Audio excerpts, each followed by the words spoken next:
आप सभी का बुद्धा सेज 2.0 चैनल पर स्वागत है। आपने पहले कहानी में सुना था कि हम अपने मन के गुलाम क्यों बन गए हैं।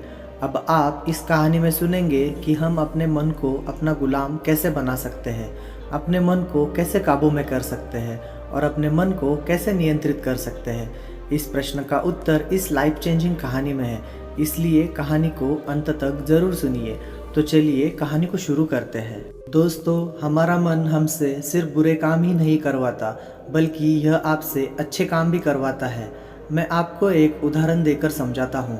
जब आप ईर्ष्या का सहारा लेते हैं तब आपका मन बुरे काम करता है, और जब आप क्रोध का सहारा लेते हैं तब आपका मन बुरे काम करता है। जब आप मोह, अहंकार और लालच जैसे बुरी चीज़ों का सहारा लेते हैं तब आपका मन आपसे बुरे काम करवाता है, और जब आप प्रेम, दया और कृतज्ञता जैसी अच्छी भावनाओं का सहारा लेते हैं तब आपका मन अच्छे काम करता है। अपने मन का इस्तेमाल किस तरह से किया जा रहा है, यह समस्या है।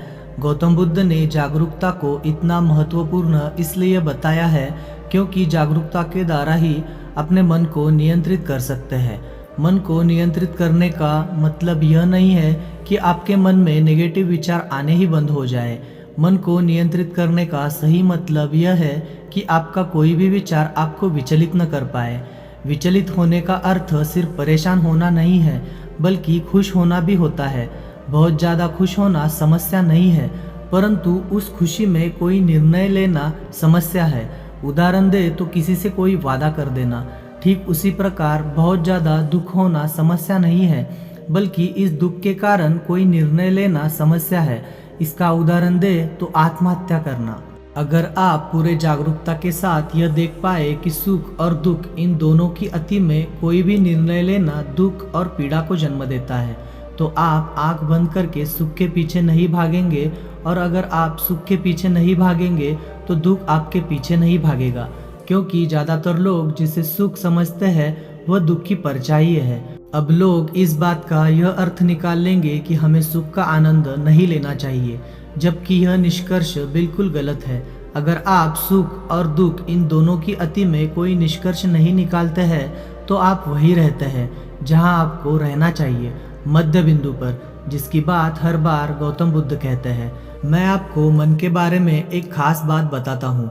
आपको ऐसा कब लगता है कि आपको अपने मन को वश में करना चाहिए?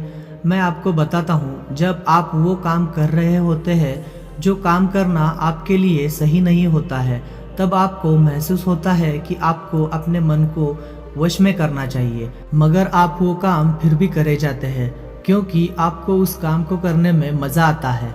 उदाहरण के लिए चुगली करना। आपको पता है कि चुगली करने से आपको कुछ भी फ़ायदा नहीं होगा, फिर भी आप चुगली करते हैं क्योंकि चुगली करने में शुरुआत में मज़ा आता है, परंतु धीरे धीरे ही आपको पता चलता है कि आप अपने ही नज़रों में छोटे बन गए हो। दोस्तों, गौतम बुद्ध के द्वारा दिया गया यह सूत्र मैं आपको आज बताता हूँ, जो आपकी ज़िंदगी बदल सकता है। और वो सूत्र है, जिन कामों को करने में शुरुआतों में बहुत मज़ा आए तो वह काम आपके लिए हानिकारक है।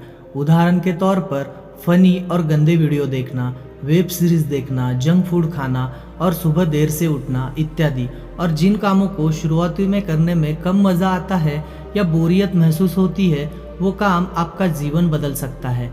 उदाहरण के लिए किताबें पढ़ना, व्यायाम करना, सुबह जल्दी उठना, ध्यान करना और इंटरनेट का सही इस्तेमाल करना इत्यादि। हमें यह समझना चाहिए कि हमारा मन केवल बुरे कामों में ही नहीं लगता, बल्कि यह अच्छे कामों में भी लगता है।